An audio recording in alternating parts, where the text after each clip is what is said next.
So tell me more about Paideia and specifically a Christian Sure. Paideia. How would we define that?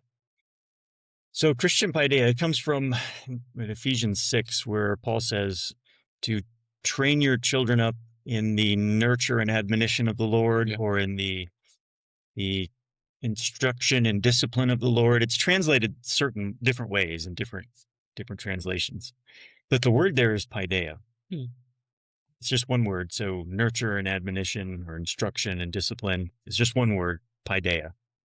And we don't really have a translation for it in English, Yeah. but it's this concept of bringing a children up into a culture, or bestowing a culture upon the next generation, and the means by which that happens.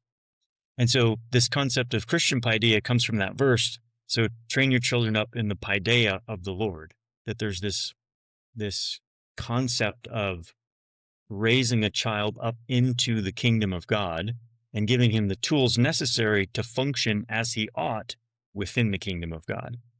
So why is classical Christian education the most effective tool for instituting that Paideia?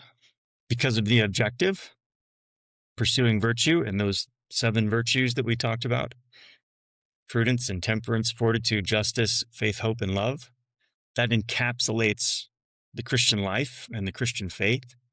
And the process of classical Christian education takes that and, in, I believe, the most effective way, passes it on to the student by reading the body of literature that's been produced by the generations who have gone before us, and gleaning from them what they have done and what they have learned, is the best way to then pass it on to the next group.